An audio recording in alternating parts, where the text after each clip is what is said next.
तो hi guys, कैसे हो आप सब। उम्मीद करता हूँ कि आप सब बहुत अच्छे होंगे और अपना संडे मस्त एंजॉय कर रहे होंगे।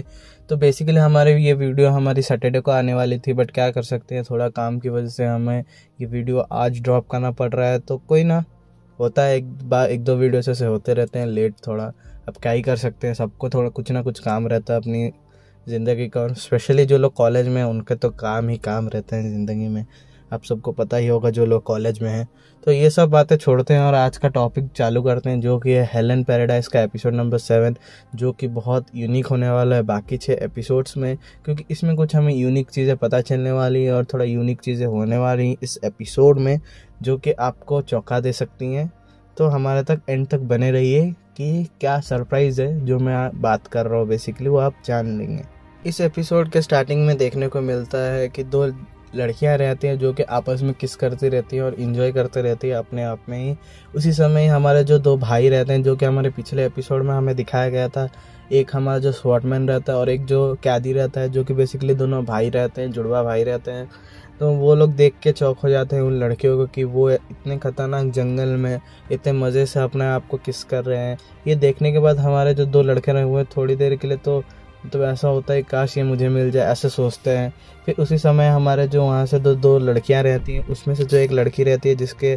येलो कलर के हेयर्स रहते हैं, वो देख लेती हैं इन लड़कों को दोनों को और वो बोलती है कि तुम इंसान यहाँ पर क्या कर रहे हो, हमने तो डीमंस भेजे थे तुम्हें मारने के लिए। और ये उन डीमंस की बात करी रहती है बेसिकली जो हमने अपने पिछले एपिसोड्स में देखा है, जो कि हमारे जो हीरोज रहते हैं और जो हमारी जो असिस्टेंट रहते हैं, जितने भी लोग रहते हैं, वो लोग जो फाइट करते हैं बड़े बड़े मॉन्स्टर्स, वो इन दोनों ने ही भेजे रहते हैं मारने के लिए। और ये सुनने के बाद हमारा जो वो दोनों भाई रहते हैं वो थोड़ी देर के लिए चौंक रहे आते हैं। उसमें से हमारा जो डेंजरस भाई रहता है, जो जिसकी आँख एक नहीं है, वो बोलता है कि भाई तुम तो ऐसे बात कर रहे हो कि जैसे तुम एक इंसान हो ही नहीं। और ये बात सुन के हमारा जो येलो हेल वाली जो लड़की रहती है, वो थोड़ा गुस्से में आ जाती है और बोलती है कि तुमने मेरा आज पूरा मूड ही ख़राब कर दिया, अब तो मैं तुम्हें मार के रहूँगा।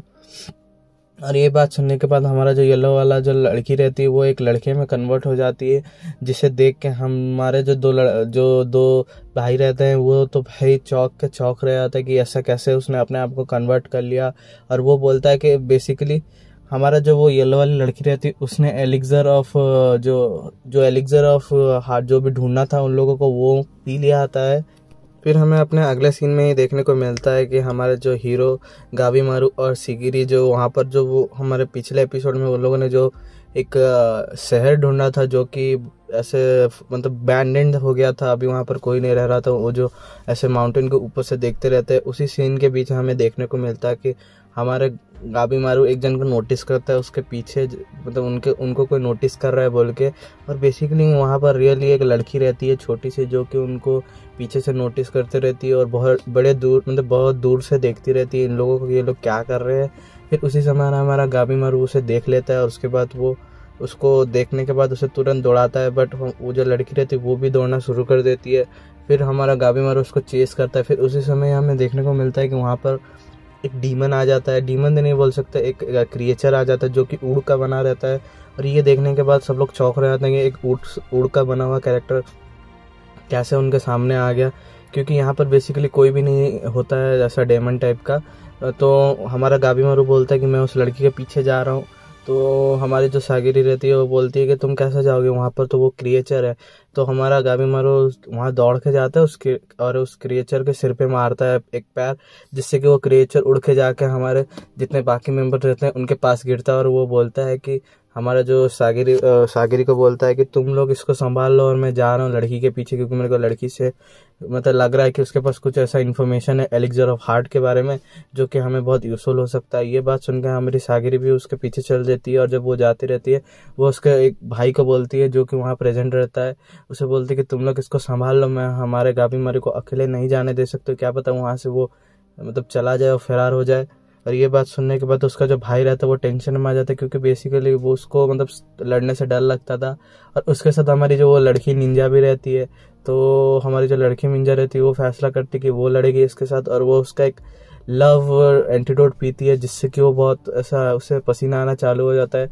उसके बाद वो अपना जो जिसके साथ वो रहती है, जो समुराई रहती है, उसका चश्मा निकाल के फेंक देता है, क्योंकि वो बोलती है कि अगर तुम मुझे ऐसे में देख लोगे तो तुम भी यहाँ पर पागल हो जाओगे और मर जाओगे।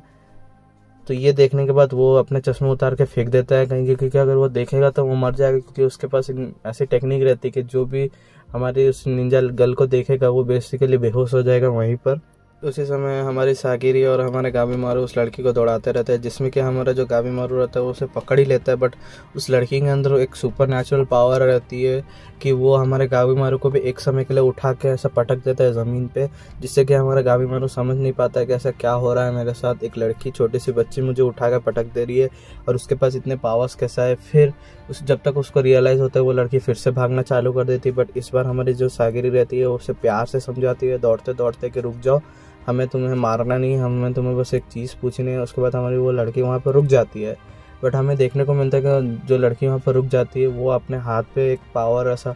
उसने अपना एक पावर ऐसा गैदर कर रखता है हाथ पे, जो कि वो हमारे सागिरी पे मारने वाला ही रहती है। इसी समय हमारे आके हमारा गाबीमारू वो चीज़ को रोक लेता है, जिसका इम्पैक्ट गाबीमारू के ऊपर बहुत बुरी तरह पड़ता है। उसके शरीर हिल जाता है, उसके बोन्स बहुत मतलब थोड़े क्रैक्स हो जाते हैं और उसके नाक से खून बह जाता है। और वो सोचता है कि इतनी अनबीटेबल पावर एक छोटे से बच्चे पे कैसे आई। और ये देखने के बाद हमारी सागिरी भी एक बार के लिए डर जाती है कि, और मन में सोचती है कि अगर ये शॉट मेरे को लगा रहता तो मैं तो अब तक बेहोश हो जाती थी।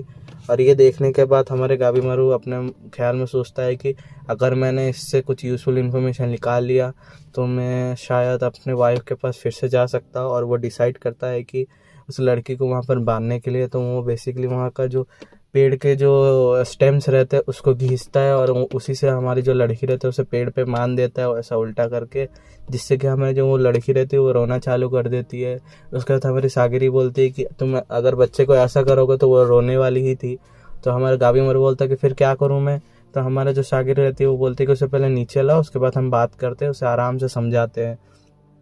फिर उसी समय हमारी जो लड़की है वो नीचे आ जाती है और जब हमारी सागिरी उससे पूछते रहते तो उसी समय हमारी जो लड़की रहती है वो रोते रोते उसी के हाथों पे, हमारे जो सागिरी के हाथों पे सो जाती है। और उसके बाद हमारी सागिरी बोलते हैं इसे थोड़ा रेस्ट करने दो, ये बहुत थक गई है और ये जब उठेगी तो हम इससे पूछ लेंगे कि ये इसे कुछ एलिक्सर और हार्ट के बारे में कुछ पता है कि नहीं और ये जगह के बारे में कुछ पता है कि नहीं। ये सुनने के बाद हमारा जो गाबीमारू बोलते हैं कि ठीक है, जब तक ये उठती है हम अपने दोस्तों के पास रिटर्न चले जाते हैं। और वो लोग अपने दोस्तों के पास जब रिटर्न जाते हैं वो देखते हैं कि उन्होंने अपना जो उड़े वाला कैरेक्टर रहता है वहाँ पर जो क्रिएचर रहता है उसे हरा दिया रहता है और वो ज़मीन पे पड़ा रहता है। फिर वो आपस में डिस्कस करते हैं कि इस लड़की को लेकर हम कहाँ जाएं, क्योंकि यहाँ पर अभी मॉन्स्टर्स आने लगे हैं तो हमें कहीं एक सेफ जगह ढूंढनी पड़ेगी। ये जैसे ही सुनता है हमारा जो क्रिएचर तो वो ऐसे इंसानों की तरह बात करना शुरू कर देता है और वो बोलता है कि मैं तुम्हें एलिक्सर ऑफ हार्ट के पास मतलब बारे में बताऊंगा बहुत कुछ, और तुम्हें मैं अपने घर तक भी लेके जाऊंगा, जो अबैंडन्ड विलेज है वहाँ पर लेके जाऊंगा और तुम्हें खाना पीना जो चाहिए वो दूंगा, बस तुम अब मुझे वो लड़की रिटर्न कर दो। ये सुनने के बाद जो वहाँ पर गर्ल निंजा रहती है वो बोलती है कि हमारा इसमें क्या फ़ायदा, क्योंकि हमारे पास भी खाना है बहुत, हम चाहे तो बहुत दिन तक खाना आराम से खा सकते हैं। तो उसके बाद हमारा जो क्रिएचर रहता है बोलता है कि ठीक है, मैं यहाँ तुम लोगों को और एक फैसिलिटी दे सकता हूँ गर्म पानी में नहाने का, जिससे कि हमारे जितने भी वहाँ पर मेंबर्स हैं वो सब पिघल जाते हैं उस बात से और रेडी हो जाते हैं उसके घर जाने के लिए और गर्म पानी में नहाने के लिए, क्योंकि वो लोग बेसिकली बहुत टायर्ड रहते हैं और उनको एक रिफ्रेशिंग चीज़ चाहिए रहता था अपनी बॉडी को रिलैक्स करने के लिए। उसके बाद वो लोग जब उसके घर पहुँचते तो वो देखते हैं कि वो विलेज बहुत अबैंडेंट रहता है और पेड़ वेड़ उगे रहते हैं घरों के अंदर। बट वो जो जिस घर में अंदर जाते हैं तो वो देखते हैं कि वहाँ पर प्रॉपर जैसे कि हमारे घर रहते हैं, हमारे जो पोर्ट्रेट्स रहते हैं, पॉट्स, बैठने की जगह और टेबल चेयर सब रहता है। और ये देखने के बाद लोग चौक हो जाते हैं, ये लोग चौक हो जाते हैं कि भाई एक अबैंडेंट सिटी में इतने अच्छे मतलब ऐसा सब चीज़ें मेंटेन्ड है और ये लोग क्या इंसानों की तरह खाते हैं हम, और ऐसा सोचते हैं और थोड़ी देर के लिए शौक रहते हैं। उसको तो हमें अगले सीन में ये दिखाया जाता है कि हमारी जो गर्ल निंजा रहती है वो बार में से नहाते रहती है और वो जब नहाती रहती है वो बोलती है कि इससे सुकून चीज़ मेरी ज़िंदगी में कुछ भी नहीं है। उसके बाद वो हमारे गाबीमारू और वहाँ पर जितने भी लोग रहते हैं उन सबको इन्वाइट करती है आ जाओ नहाने। तो हमारा गाबीमारू मना कर देता है बेसिकली, क्योंकि अगर वो सिर्फ अपनी जो बीवी है उसे ही देखना चाहता था, तो इतना चाहत था उसको और वो किसी भी दूसरी लड़की को देखना नहीं चाहता था नहाते वक्त, ऐसा सीन था वहाँ पर। फिर हमारी जो लड़की रहती है, हमारी जो सागिरी रहती है वो बोलती है कि मैं अंदर जाती हूँ मुझे और उसको देखती हूँ, क्योंकि तुम लोग तो लड़के हो तुम अंदर नहीं जा सकते, बट मैं एक लड़की हूँ तो मैं अंदर जाके उसे देख सकती हूँ और उसको मॉनिटर कर सकती हूँ कि वो क्या हरकत कर रही है अंदर। तो उसके बाद वो अंदर जाती है और देखती है कि वो तो नहाते रहते, तो ये भी डिसाइड करती है कि वो नहाते नहाते इस पर मॉनिटर करे। बट वो जब पानी में उतरती है तो वो भी गर्म जो भी गर्म पानी रहता है उससे पिघल जाती है और बहुत रिलैक्स फील करती है। उसके बाद वहाँ पर वो दोनों एक शॉर्ट कॉन्वर्सेशन करते रहते हैं, जिस समय कि वो वहाँ पर पीछे से वो लड़की आ जाती है और वो बोलती है, मतलब वो बेसिकली अपने हाथ पे बाथ टॉवल लेके आई रहती है इन लोगों के लिए। फिर हमें अगले सीन में ही देखने को मिलता है कि वहाँ पर जो वो पेड़ रहता है वो उनके लिए खाना लेके आता है बाहर से, और वो खाने में फ्रूट्स लेके आया रहता है बेसिकली, क्योंकि वहाँ पर तो वो लोग कुछ ऐसा मीट वगैरह कुरकुरे चिप्स ऐसा तो खा नहीं सकते, तो उनको तो फ्रूट्स खा के पेट भरना पड़ेगा। तो ये इसीलिए वो फ्रूट्स लेके वहाँ से आ जाता है हमारा जो ऐसा प्लांट वाला जो क्रिएचर रहता है। और ये देखने के बाद हमारा गाबीमारू डाउट करता है और सबको बोलता है कि तुम ये खाना मत खाओ, बट उन लोग इतने भूखे रहते हैं कि वो लोग बोलते हैं गाबीमारू प्लीज़ भाई हमें खाने दे, तू नहीं खा रहा तो मत खा भाई, बट हमें खाने दे, अगर हम नहीं खाएंगे तो वैसे भी मर जाएंगे, उससे अच्छा हम खा के मर जाएं। ये सुनने के बाद हमारा गाबीमारू बोलता है कि ठीक है भाई तुम लोग सब लोग खा लो, मैं बैठा रहता हूँ। उसके बाद हमारा जो क्रिएचर रहता है वो बोलता है कि भाई हम लोग भी ये खाते हैं भाई, ट्रस्ट कर, और हम लोग भी ये खा के जिंदा हैं भाई, अगर हम ये भी नहीं खाएंगे तो हम कब के मर गए होते। और यह बेसिकली और ये लड़की भी यही खाना खाती है और ये पॉइजनस बिल्कुल नहीं है। और इसके बाद हमारे गाबीमारू बोलता है कि ठीक है मुझे अभी भूख नहीं है और तुम आगे बताओ कि तुम्हें एलिक्सर ऑफ हार्ट के बारे में क्या पता है और इस जगह के बारे में क्या पता है। और ये सुनने के बाद हमारा जो प्लांट वाला रहता है वो बोलता है कि मतलब वो जब बोलना चालू करता है बेसिकली, तो उसी समय वहाँ पर हमारी निंजा गर्ल आ जाती है और वो बोलती है कि तुम मेरे बिना ही खाना चालू करे रहते हो। तो हमारे गाबीमारू बोलता है कि आजा भाई तू भी खाना बैठ जा और खाना चालू कर दे और प्लीज़ मुझे बात करने दे उस क्रिएचर के साथ, क्योंकि मुझे अगर यहाँ से कुछ इन्फॉर्मेशन डिटेल मिलेगा तो मैं जाके एलिक्सर ऑफ हार्ट को ढूंढूंगा और अपने बीवी के पास रिटर्न जाना चाहता हूँ, मैं यहाँ पर फंसा रहना नहीं चाहता हूँ अपनी बाकी ज़िंदगी। ये सुनने के बाद हमारा जो क्रिएचर रहता है वो थोड़ा सीरियस हो जाता है और बोलता है कि ठीक है तुम्हें सुनना है ना तो सुनो। के बाद वो बताता है कि वो जिस जगह पे अभी प्रेजेंट है उस जगह का नाम है कोटाकू, जहाँ पर भगवान रहते थे पहले, बट वो जगह अभी बहुत मतलब श्रापित हो गई और यहाँ पर सिर्फ अभी ऐसे क्रीचर्स रहते हैं मेरे जैसे और मेरे से भी ख़तरनाक वाले। और हमारे बेसिकली इस आइलैंड पे मतलब ऐसे क्रिएचर्स नहीं थे पहले, और ये 1000 साल पहले ऐसे नॉर्मल इंसान रहते थे यहाँ पर। ये सुनने के बाद हमारे गाबीमारू बोलता है कि ये बात तो हमने देख ही ली है, तुम ये बताओ कि एलिक्सर ऑफ लाइफ रियल है कि नहीं। तो उसी समय हमारा जो क्रिएचर रहता है बोलता है कि हाँ वो एग्जिस्ट करता है यहाँ पर, और ये बात सच है कि यहाँ पर एलिक्सर ऑफ हार्ट है, एलिक्सर ऑफ लाइफ है। ये सुनने के बाद हमारा गाबीमारू बोलता है कि वो है तो कहाँ पर है। तो उसी समय हमें हमारा जो क्रिएचर वो बताता है कि ऐसा ड्राइंग बना के बताता है कि हमारा जो ये आइलैंड है वो 3 पार्ट पे डिवाइड है, और 3 पार्ट में जो पहला पार्ट है वहाँ पर मतलब ऐसा क्रिएचर्स सबसे ज़्यादा क्रिएचर्स हैं गार्ड करने के लिए कि जो कि कोई ऐसा आइलैंड के अंदर ना एंटर कर पाए, और बेसिकली वो सी एनिमल्स रहते हैं। उसके बाद हमारा जो मिस्ट फॉरेस्ट है जहाँ पर तुम लोग अभी हो, जहाँ पर सिर्फ मिस्ट रहती है, जादुई प्लांट्स रहते हैं और मेरी तरह क्रिएचर्स रहते हैं जो कि यहाँ पर शांति से रहते हैं, और अगर उन्हें कोई हार्म करे तो वो लोग उसे जान से मार देते हैं। और उसके बाद हमें जो बताता है कि सबसे डेंजरस जगह हमारा इस आइलैंड का सेंटर है, जहाँ पर कि टेंशन रहता है और वो प्रोटेक्ट करता है हमारे एलिक्सर ऑफ लाइफ को। और वो सबसे डेंजरस क्रिएचर है इस आइलैंड का, क्योंकि उसने एलिक्सर ऑफ लाइफ का कुछ घूंट पिया रहता है जिससे कि वो इमॉर्टल है और उसे कोई नहीं मार सकता है, क्योंकि वो बेसिकली अपने आप को रीजनरेट कर सकता है 1000 बार, लाखों बार, करोड़ों बार, वो भी 1 सेकंड में, और वो कभी भी मर नहीं सकता। और उसके पास इमॉर्टल पावर भी है जिससे कि वो अपने एक उंगली से ही पूरे आधे मतलब आइलैंड को भी उड़ा सकते हैं अपने, मतलब अगर वो चाहे तो। ये सुनने के बाद हमारे वहाँ पर जितने भी रहते हैं वो सारे हमारे पॉइंट कर देते हैं स्वॉर्ड वो हमारे क्रिएचर की तरफ, वो बोलते हैं कि तुम ये क्या हमें डराने के लिए बोल रहे हो ना, क्योंकि हमने तो ये स्टोरी ऐसे कभी भी नहीं सुना है कि एलिक्सर ऑफ हार्ट मतलब एलिक्सर ऑफ लाइफ को कोई गार्ड भी कर रहा है और वहाँ पर इतनी पावर है कि वो ऐसा कर सकता है। उसके बाद हमारा जो क्रिएचर है वो बोलता है कि ये बात सच है, क्योंकि देखो उसके बाद वो एक प्रूफ करता है कि अपने हाथ तोड़ के कि देखो मुझे भी एलिक्सर ऑफ लाइफ से कुछ पावर्स मिले रहे हैं, कि देखो मैं अपने आप को रीजनरेट कर सकता हूँ, बट मैं इमॉर्टल नहीं हूँ, मैं तो अगर तुम मुझे मारोगे तो मैं तो मर जाऊँगा। और उसके बाद वो बताता है कि उसने और वो बेसिकली कैसे प्रोटेक्ट करता है इस अपने आइलैंड को वो बताता है। और वो बताता है कि अगर किसी ह्यूमन को उसने देख मतलब कोई ह्यूमन ने हमारे टेंशन को देख लिया तो वो बेसिकली उसे पहले ऐसा मारता उसे जान से नहीं मारता है और उसे लेके जाता है मतलब एक गड्ढे पे जिसका नाम है फ्लावर पॉट, जिसके अंदर वो उसे डाल देता है, जिसके अंदर से जो भी इंसान रहता है वो वहाँ पर तड़प तड़प के मरता है और एक फूल ऐसे फूल के क्रिएचर में कन्वर्ट हो जाता है, जैसे कि तुम लोगों ने प्रीवियस अपने देखा रहता है।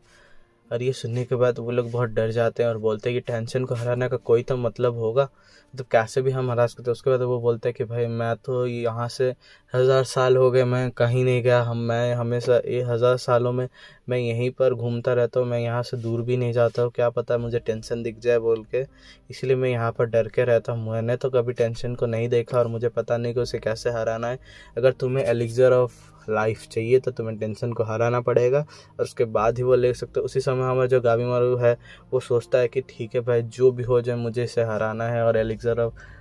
लाइफ को लेके रिटर्न जाना है, जिससे कि वो अपने वाइफ को फिर से देख सके और हैप्पी लाइफ एंजॉय कर सके। इसके बाद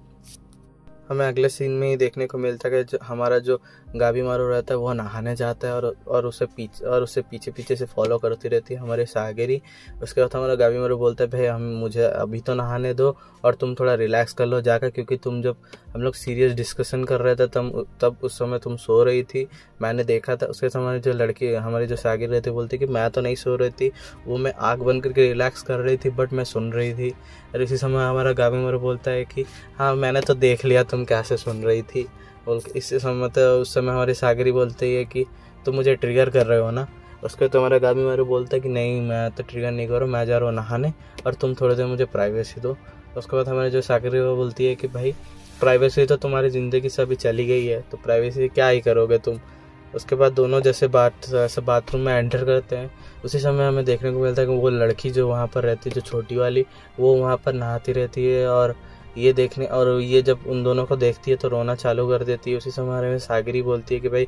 ऐसा तो होना ही था, जब कोई नहा रहा होगा तुम उसको जाके ऐसे टीज करोगे तो वो रोना चालू कर देगा और वो तो एक बच्ची है। ये बात हमारा मतलब जो गाबीमारू रहता है वो बोलता है कि क्या मतलब अभी अब मैं बच्चे से भी डरूं और कुछ कर नहाने भी ना जाऊं, मुझे कोई मतलब नहीं वो नहा रही है कि नहीं, मैं जा रहा हूँ अपना नहाने। और वो जैसे ही कपड़े खोलता रहता है तभी हमारी सागरी उससे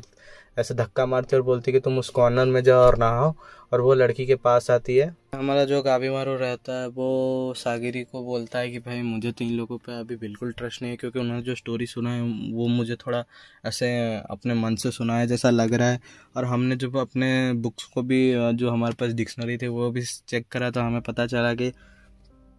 ऐसा कोई पावर नहीं है एलिक्सर ऑफ लाइफ में कि वो ऐसे इनक्रेडिबल पावर्स दे सकता है, बट बेसिकली वो एक मिथ रहता है, तो हमें वो पता नहीं है कि वो कितने हद तक सही है या फिर गलत। तो इस बात के लिए वो थोड़ा डरा रहता है, क्योंकि अगर ये बात सच है तो उन्हें बहुत बड़ी मुसीबत फेस करनी रहती है आगे चल के। जो उसके बाद हमारी जो सागिरी रहती है वो जाती है वहाँ पर और वो लड़की को बेसिकली हेल्प करती है नहाने में, क्योंकि वो देखती है कि वहाँ पर मतलब नहाने के हर आइटम रहते, बट हमारी जो छोटी लड़की रहती है उसे तो नहाना प्रॉपर आता ही नहीं था, वो उस पानी में डूब के ऐसा नहा लेती थी। तो हमारी जो सागिरी रहती है वो बोलती है कि अब से मतलब मैं बताती हूँ कि हम लोग को कैसे नहाना चाहिए, और वो अपना किट निकालती है जिसमें साबुन और वगैरह वगैरह रहता है, उसका हेयर कंडीशनर ऐसा रहता है। उसके बाद वो लड़की के हेयर्स को अच्छे से कंडीशनिंग करती है और उसे बताती है कि उसके वहाँ पर जो प्रोडक्ट्स अवेलेबल रहते हैं वहाँ पर उसके बाथरूम में, उसी से कैसे उसके बाल धोने हैं, उससे कैसे रहता है। जो देखने के बाद हमारी जो लड़की रहती है वो बेसिकली बहुत खुश हो जाती है और उससे देखने लगती है और दोनों गले मिल जाते हैं। और उसी समय ही हमारे जो गाबीमारू रहता है वो जब कपड़े खोलता है तो वहाँ पर हमें देखने को मिलता है कि हमारे गाबीमारू के शरीर पर बहुत सारे मतलब ऐसे मार्क्स रहते हैं, और उसने अपने मतलब जो भी बॉडी रहता है उस पर उसे बहुत एक्सट्रीम कंडीशन तक लेके रखा रहता है, जो कि बेसिकली एक लड़के को नहीं करना चाहिए। क्योंकि अगर इस समय वो किसी से एक सीरियस फाइट करता था उसकी बॉडी और बुरी तरह डैमेज होती है और उसे सीवियर इंजरी भी हो सकती थी। ये बात हमारे जो गाबीमारू है उसे दिल पे लगी, और कहीं ना कहीं ये बात वो सोचता है कि ये बात उसने कहीं पहले भी सोची रहती है, और वो जब नहाता रहता है तो वो सोचता है कि ये बात कहाँ पर उसने सुनी रहती है। फिर उसे वहाँ पर याद आता है कि ये बात उसके बीवी ने बोली रहती है, और वहाँ पर हमें एक फ्लैशबैक दिखता है कि हमारे जो गाबीमारू है वो अपने बीवी के साथ नहाता रहता है, मतलब ऐसा नहाता रहता है बेसिकली, और एक कॉन्वर्सेशन होते हैं उनके अंदर जिसमें उसकी बीवी बताती है कि अगर तुम अपने बॉडी को ऐसे इतने सारे चोट लगा के रखोगे तो जो भी रियल फाइट आएगी हम तुम्हारे ज़िंदगी में और हमारी ज़िंदगी में, तो तुम पहले ही इंजर्ड हो जाओगे। तो हमारा गाबीमारू पूछता है कि कैसा वाला फाइट, मैं तो हर फाइट के लिए रेडी हूँ। तो हमारे जो वो उसकी बीवी रहती है वो बोलती है कि ज़िंदगी का फाइट जो कि हमें आगे जाके फेस करना रहता है और अपनी ज़िंदगी को आगे बढ़ाना रहता है, क्योंकि हम हमेशा से लड़के ज़िंदगी नहीं बिता सकते, हमें कहीं ना कहीं ऐसे पीसफुली रहना पड़ेगा और हमें कुछ बहुत मुश्किल कदम भी उठाने पड़ेंगे, जिसके लिए तुम्हें बहुत स्ट्रॉन्ग होना ज़रूरी है। ये बात सुनकर हमारा गाबीमारू बोलता है कि मैं अपने स्किन के वजह से नहीं डरता हूँ नहाने के लिए, मैं डरता हूँ कि अगर मेरे ऊपर पानी गिरता है तो मुझे ऐसा लगता है कि मेरी सारी एबिलिटी और स्किल्स और जितना भी मेहनत है वो सारे पानी में ऐसे मिल के ऐसे निकल जाते हैं। ये बात हमारी लड़की सुन के हंसती है और उसे डुबा डुबा के नहाती है, उसकी बीवी बेसिकली। उसके बाद हमारी जो बीवी रहती है, क्योंकि उस बीवी जो रहती है उसकी भी आँखों में ऐसे स्कार रहते हैं, उसको भी अपने बचपन में कुछ हार्श कंडीशन फेस करने रहते मतलब करे रहते हैं, जिससे कि उसको भी ऐसा मास्क रहता है, मतलब ऐसा स्कार रहता है आँखों में। उसके बाद हमारा जो गाबीमारू वो बोलता है कि तुम अपने स्कार को बालों से छुपाया मत करो, क्योंकि तुम स्कार में भी वर्ल्ड की सबसे ब्यूटीफुल लड़की दिखती हो मुझे। ये देखने के बाद हमारा जो गाबीमारू उसकी बीवी रहती है वो लोग बहुत खुशी से ऐसा कॉन्वर्सेशन होता है। फिर उसी समय हमें दूसरे सीन में दिखाया जाता है कि वो जो हकीकत में आ जाता है और वो बोलता है, जब नहाने के बाद वो जो छोटी लड़की रहती है उसे बोलता है, क्योंकि देखो तुम्हारे शरीर पे भी स्कार है तो तुम उसे छुपाया मत करो, उसे प्राइड से दिखाया करो, क्योंकि वो स्कार भी किसी ना किसी को रिप्रेजेंट करता है, तुम्हारे पावर को वो रिप्रेजेंट करता है कि तुम कितने ब्रेव हो। ये देखने सुनने के बाद हमारी जो लड़की है वो हंस के जाती है हमारे गाबीमारू के पास और उसे पकड़ लेती है और अब मतलब ऐसा खुशी से देखते हैं, जिससे कि हमारा गाबीमारू मतलब बहुत ऐसा उसे भी ऐसा इनर फीलिंग आती है खुशी का। और इसी सीन के अंदर हमें एक पीछे से एक सरप्राइज ऐसा बॉम्बारिंग की तरह दिखता है, मतलब बॉम्बारिंग तो नहीं, ऐसा कुछ एक सीन दिखता है और उसी सीन में ही कुछ ऐसा अजीब और गरीब चीज़ें दिखाई जाती हैं। और जैसे कि प्लांट्स वगैरह ऐसे फाइटिंग सीन्स ऐसे दिखा रहते हैं, अपने जो दोनों भाई जो ऐसे हेल के अंदर ऐसा एक गड्ढे के अंदर गिरे रहते हैं जहाँ पर फूल बने रहते हैं, बाकी इंसान वहीं पर ऐसा कुछ फाइटिंग सीन चला रहता है। और ये इसी सीन का ऐसा वियर्ड एंडिंग होता है और अपना ये एपिसोड यहीं पर ख़त्म हो जाता है, क्योंकि मेरे को एंडिंग समझ नहीं आया बेसिकली, क्योंकि ये थोड़ा यूनिक टाइप का एंडिंग था ऐसा, क्योंकि हमें किसी का चेहरा भी नहीं दिखाया गया, बस ऐसे पेड़ पौधे हिल रहे थे। तो गाइस आज के लिए तो बस इतना ही था, क्योंकि ये एपिसोड भी बहुत छोटा था मेरे हिसाब से और थोड़ा यूनिक चीज़ें भी हमें पता चली इस आइलैंड के बारे में, जो कि बहुत यूज़फुल है। और ठीक है भाई, इतना तो दिखाया है, हम देखते हैं, क्योंकि अभी तो इसके और 10-12 एपिसोड आने बाकी हैं, शायद तक 10-12 तो नहीं 8 एपिसोड तो अभी तक बाकी है इसके आने। तो हमें आगे जाके धीरे धीरे पता चलेगा कि हमारा जो हीरो है गाबीमारू वो एलिक्सर ऑफ लाइफ को अचीव कर पाता है कि नहीं। तो हमारे साथ बनी रही है इस एडवेंचर वाली जर्नी पे। तो हम मिलते हैं हमारे अगले एपिसोड के बाद, मतलब जो कि है शायद नेक्स्ट सैटरडे या फिर संडे तक वीडियो आ जाएगी। तो तब तक के लिए take care, bye bye, peace out.